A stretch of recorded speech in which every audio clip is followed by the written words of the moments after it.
Sweet children, follow Srimat, and one of the Srimats is make everyone happy. You've been making everyone unhappy. Okay? Think how many people you've made unhappy in the cycle, including yourself, by following devilish dictates. Devilish dictates is dictates that come from a mind that is subservient to a body. Now give happiness and receive happiness. Question, by understanding which secret do wise children make effort to claim a high status? They understand that this is a play about happiness and sorrow. Understanding that secret enables you to claim a high status. So that means you don't give energy to the sorrow. You don't give sorrow. And you only give happiness and take happiness. Hence, you have to become mistake-proof because mistakes give sorrow. This play is about happiness and sorrow, victory and defeat. This play of happiness will now continue for half the cycle. There will not be any type of sorrow there. Entire first half of the cycle, complete happiness, no sorrow. That's worth making effort for. The new kingdom is now going to come. For that, the Father has left his supreme region and come here to teach us children. Now make effort and definitely claim a high status. So, the world may change, but we will not change. A common statement, Papa says in the Murli, but both sides of that are true. The world will change and we will change. And the world will change because we change. Or, as much as the world becomes more and more impure, we won't be affected or changed by that. Om Shanti. The sweetest children heard the meaning of that. There's no need to take the oath here. Souls have to have understanding because souls are Dhammo Pradhan. They have become completely senseless.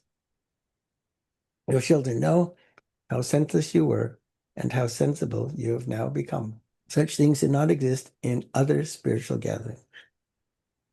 They study the scriptures and the Ramayana, etc. They just listen with one ear and they let it out through the other. There is no attainment there. They do a lot of tapasya, make donations, and perform charity, etc. They continue to stumble around, but they have no attainment. No one in this world has any happiness. The Father is now giving you full understanding. So sitting there wanting people to be happy, getting confused why people are giving you sorrow, getting confused why people took sorrow even when you didn't offer it, and then you don't understand this is a play of victory and defeat. And the end scenes are more extreme about happiness and sorrow. Virtually nobody has any happiness. Only the one Father gives everyone peace and happiness. People are in complete darkness. People on the path of devotion continue to remember him, O remover of sorrow, bestower of happiness, bestower of salvation. Look at what is happening everywhere in the world. Everyone experiences sorrow. No human beings know who the Father is or what inheritance you receive from the Father. They don't know the unlimited Father at all. They continue to stumble around searching for peace. Who says that they want peace of mind? It is souls who say this. But people don't even know this much. They are body conscious. All the sages and holy men are unhappy, and all of them want peace. And yet they don't believe in happiness. They say, no, happiness is illusion, droppings of a crow. Yeah, but they don't associate the fact that the unhappiness on the planet, the unhappiness that they can still feel, even though they're sannyasis, supposedly renounced everything, that unhappiness is the basis of their peacelessness, despite they follow gross purity. There is nothing but sorrow in this world. You have now become wise, the Fathers explained. The play about the new world and the old world, happiness and sorrow is created in the drama, eternally created. You can't change it. But what you can do is ordain your part, reordain your part. But you don't know what your part is, so you just do the best that you can with the highest understanding that you have of Srimad. Father has opened the locks on your intellects, whereas all other human beings have degraded intellect. Baba's opened our locks. The other human beings all have Godrich locks. Godrich locks on their intellects. They have completely Tamo Pradhan intellects. So that's why you can expect anything to be happening. No shock, no surprise. Tamil Pradhan intellects are completely unstable. You children know everything, number-wise, according to the efforts you make. You truly have found the unlimited Father. He's telling us the secrets of the beginning, the middle, and the end of the world, and how this play is created eternally, right? Created with our participation. They just think he created it, but they don't think that their choices are creating it. And then they go foolishly, they say, well, yes, but God is controlling everything, so he's creating all my choices too, so I'm not responsible. When there's happiness, there's no mention of sorrow. It is in the intellects of your children that you're claiming your inheritance of peace, happiness, and prosperity from the Father. There won't be any sorrow from the beginning of the Golden Age to the end of the Silver Age. You are now in the light. Each of you is making effort to claim a status higher than the next. Each one's status higher than the next in your own kingdom. This is an unlimited school. The unlimited Father is teaching you. You know that he is your most beloved Father, your most, meaning no one should be loved by you more than Baba. And if that is true, your mind is never influenced. The one whose praise is limitless. That highest and high Father is giving you Srimad. All other human beings continue to make one another happy by following devilish dictates. You have to make everyone happy by following Srimad. No one understands how we are all actors in this drama. Previously, you didn't know anything at all. You now know everything about the incorporeal world, the subtle region, and the corporeal world. You now have this true knowledge. The Supreme Father, Supreme Soul is teaching us through this one. Baba is giving us all the knowledge of the three worlds. This is a forest of thorns. You children know that you're now changing from thorns into flowers. That is, from humans into deities. Here, everyone, young and old, continues to cause sorrow. Nobody is immune to giving sorrow or taking sorrow. Even a baby in the mother's womb causes the mother sorrow. How does she do that? She kicks, she moves. This is a very dirty old world, which is why everyone gets sorrow. No one knows this world cycle. No one knows where we came from, how many births we have taken, or where we have to go to. The unlimited Father, that is, the one Ram of all the Sitas, is that incorporeal one. All of you are Sitas, and the Father is the bridegroom. All of you are brides, devotees of the one bridegroom. All the Sitas, the brides of Shiva, are now trapped in Ravan's jail, the prison of Ravan's jail, in the cottage of sorrow in hell. All human beings of the world remember the one God. God is said to be the protector of all the devotees. All of you are now Brahmins, the mouth-born creation of Brahma. You Brahmins know that Shiv Baba is teaching you. You've definitely received the inheritance from Baba. Shiv Baba is the creator of heaven. You can call it heaven or the divine kingdom. It's the kingdom of heaven. So both are true. Lakshmi and Narayan are the masters of heaven. You understand this now.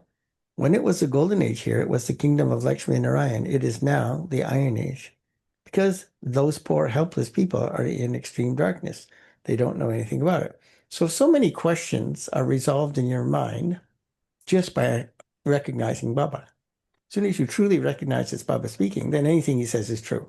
Now, if you want to do the extra work, you churn the knowledge to figure out why it's true, and then you could explain that to others, because they won't have blind faith, right? They won't have any faith in those points of knowledge. So that's why either way, you still have to churn the knowledge in great detail.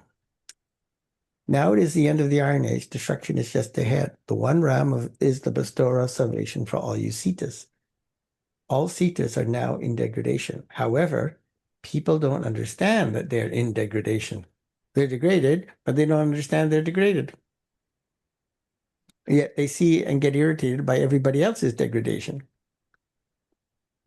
They only have the intoxication of their wealth. They say, we have so many properties, so much wealth, so many palaces, own so many corporations, so much money, so much influence. No one knows that this world of sorrow is going to change. Death is just standing in front of you. Everything is going to turn to dust. Everything you see in the old world is going to be destroyed. So that's why Baba says, don't want what they have, because everything they have too is also temporary. It doesn't matter if they have lots of it. It's all going to be temporary. It's all going to be destroyed. So why waste your time at the end of the cycle thinking about temporary stuff? Full preparations are being made for destruction. This is the same Mahabharata war. It is the same God of the Gita. However, they have put the name of the child in the biography of the father. So as things get really hopeless, these wealthy millionaires, billionaires, when they realize they can't do anything, the world's about to be destroyed, they will happily give up their assets and money and want to listen and know then, because they realize how futile and hopeless everything is. But that's not what's happening now. They're very intoxicated with wealth. Shiv Baba is now teaching you Raj Yoga. The biggest mistake is that they have made God's name disappear. You children know that it's not a human being, a sage, or a holy man who is teaching us. It is Shiv Baba. Shiv Baba who is teaching us. He is the father, teacher, and the Satguru. He is everything. You should not forget this, the father, teacher, Satguru, and that he is everything. The father says, all are my children, but he does not teach everyone. Great fortune to be taught by God. Father says, I have come once again to teach Raj Yoga to you people of Bharat. The people of Bharat were residents of heaven. They were like diamonds and have now become like shells. There's so much peacelessness in every home. Some say, Baba, I become angry and there I have to discipline my children.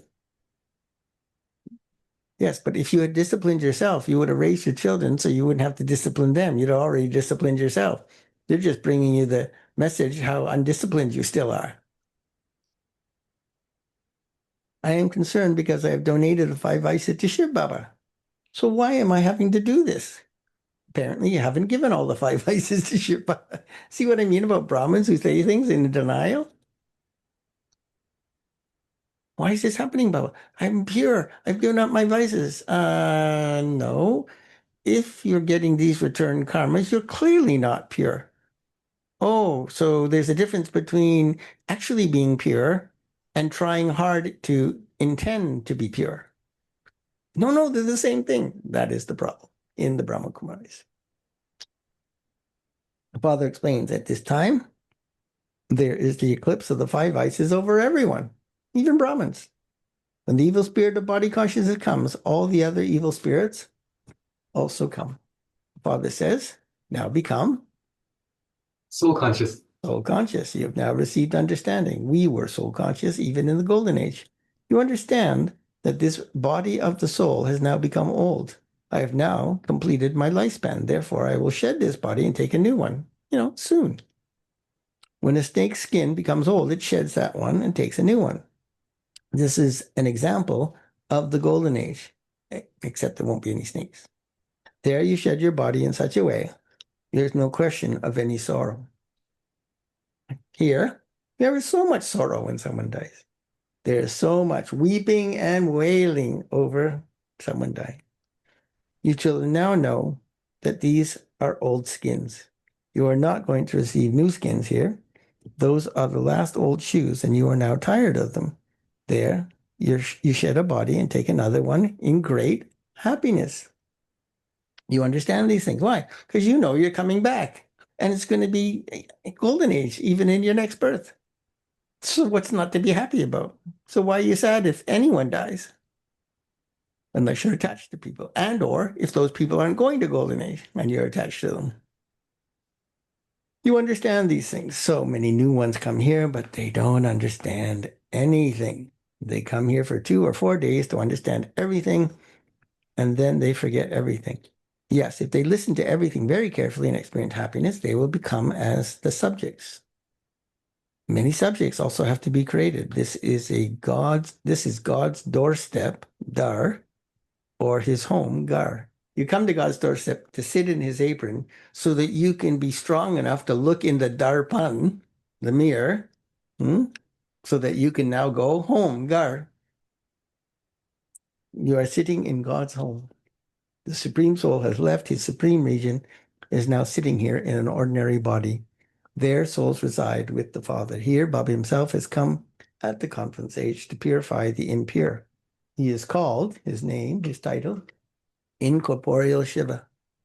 Souls call out to the incorporeal Father, O God the Father. People say without any understanding, O God the Father. Europeans call Lakshmi Narayana a goddess and a god, small g. Who made them become like that? People say to the deity idols, you are full of all virtues, 16 celestial degrees full. What did they then say about themselves? They say, I'm impure, I have no virtue. They don't understand that they, the deities, were human beings who existed and ruled in Bharat. And for Brahmins, they don't even understand that they were those pure deities. They go in front of the idols and sing their praise. They continue to call themselves degraded sinners. They even go to a Sri Krishna temple and they sing his praise. They would not sing this praise about Shiva. Shiva's praise is separate. Generally, when they go to Shiva temple, they ask for their aprons to be filled. Then they say that he drinks an intoxicating drink, Shiva, they show it as Shankar, and eats poisonous flowers. Means that he consumes the impurity of all of his children, the devotees. And that's why they show him as blue, or the Shivlingam as black. How can there be intoxicating drinks or poisonous flowers there in Golden Age? They have no understanding at all. They just continue to ask for everything. Oh, Bhagwan, oh God, they want a husband. They want this, they want that, they want the other. At Deepmala, Diwali, Deepmala, they invoke Lakshmi. No one knows who she is. Does anyone ever have 8 or 10 arms? The 4-armed image portrays the family path, Vishnu. They have named that image Vishnu. Lakshmi and Narayan live in the Golden Age. People don't understand that sustenance of heaven takes place through the 2 forms of Vishnu, Lakshmi and Narayan, perfect man, perfect woman. Perfect woman, perfect man. They've even shown images of Lakshmi with 4 arms. Everyone who has 4 arms would also have children who have 4 arms. 4 arms. They don't understand anything. You now understand that until Baba came, even you didn't know anything. So ask any devotee, have you ever seen anybody with 4 arms? You now know the beginning, the middle, and the end of the whole world. The Father comes and purifies the impure world. People call out, O purifier, come. How can God come? How would he come and purify the impure? The Father says, I created that deity self-sovereignty 5,000 years ago. Previously, your intellects had no understanding at all of how you took 84 births. So now you understand the cycle is 5,000 years, how it goes from golden to silver and then to diamond and then back to golden. It repeats identically. You know all these things you didn't know before. And that you take 84 births. Even this Brahma didn't know anything. He continued to worship Radha and Krishna and Lakshmi and Narayan. But he didn't know that Radha and Krishna become Lakshmi and Narayan after their marriage. This is why it is said, Princess Radha, Prince Sri Krishna. So Hindus would be amazed by this, but you don't know any Hindus, so you just know that knowledge. But if you ever, I've given course to many Hindus. So if you tell them these things, they're amazed because they don't know who these things are. And finally, they understand. After their marriage, they become empress and emperor. This one, who is becoming that, Brahma Baba, didn't know this himself. Although someone may have visions, he doesn't understand anything. I still grant visions to devotees to fulfill their desires for a temporary period. There's no question of trance or visions here. The Father explains, if Maya appears in your vision, your status would then be destroyed. Many come and ask for a vision of Shiv Baba. it's been explained to you how tiny fireflies are. They can at least be seen with the eyes, but a soul is even tinier, a tinier point than even a firefly. As is the soul, so is the form of the Supreme Soul. Even if you did have a vision, it would just be of a tiny point. It wouldn't mean anything to you. Oh, I saw a tiny point. You wouldn't understand it was God. It's just a tiny point that resides in the center of the forehead. Even if they did have a vision of a soul, they wouldn't understand anything. You children know that you are the children of Shiv Baba. All of you Brahma Kumars and Kumaris are claiming your inheritance from Shiv Baba. This is your aim and objective. You are students. You say that you have come to study easy Raj Yoga with the Father. This is your aim and objective. You children should not forget this. On the path of devotion, devotees keep pictures of the deities with them in order to remember the deities. Therefore, you too should keep a picture of which picture? In your pocket. Of course, if you get the whole course, picture, brochure, leaflet, or folding thing, you could have all the pictures. But today, he's just saying you should keep a picture of the Trimurti. Trimurti in your pocket. We are becoming Lakshmi Narayan through Shiv Baba. Acha Nike Mite Sikilede Bachabrati Mapita Babdadakaya Pyaro. Good morning. Rohani Bapki, Rohani Bachako, Namaste. Or Rohani Bachoki, Rohani Bako, Namaste. Essence for that. Number one, having donated the vices to Shiv Baba, never Take them back. take them back. Protect yourself from the evil spirit of Body consciousness. Yep. All other evil spirits come through this one evil spirit. Therefore, practice remaining soul conscious. 2, don't have any desire to go into Trance. or have visions. Make effort whilst keeping your aim and objective in front of you. Give everyone happiness by Following Srimad. following Srimad. This is why it's so fundamental. You cannot give happiness if you're not consistently following Srimad. Blessing. May you be a karma yogi who always carries out the constructive work. May you be a karma yogi who always carries out constructive work in the service you do, whilst being aware of Karavanhar, the one who inspires action. Transform any act with the stage of a karma yogi. You are not someone who just acts, but you are a karma yogi. Karma means a relationship, and yoga means for the sake of God, God's task. So let there be the balance of relationship with matter, the body, performing God's task. Whilst looking after the livelihood of your body, do not forget the livelihood of yourself, the soul. Whatever act you perform, let it be for godly service. All your actions should have that in them. The more you figure out how to do that, obviously, the more fortune you earn and the higher your status will be. For this, always remember the saying about being just an instrument for service and remain aware of being, you're the instrument, so you're also Karanhar, the one who acts. When you do not forget Karavanhar, you will continue to be constructive, able to be Karanhar in the service that you do. Slogan. The reason for obstacles in service, relationships, and connections, basically karma, is Past sanskars. old sanskars. So have disinterest in those sanskars. That's an effort you have to make every day, all day long. Om Shanti. Avyat signal. The most elevated throne to be seated on is Self-respect. That's heart throne. Bapdada's heart throne. However, before sitting on this throne, you need the throne of a stage that is unshakable, immovable, and what's this Avyat signal about? Constant. You can only remain stable on the throne of a constant stage when you have the practice of remaining seated on your immortal throne. Deep, deep soul conscious practice, tapasya. Just as those tapasvis always sit on a seat, similarly, you should remain stable on the throne of a constant stage of a soul. Do not leave this seat, only then will you receive the throne.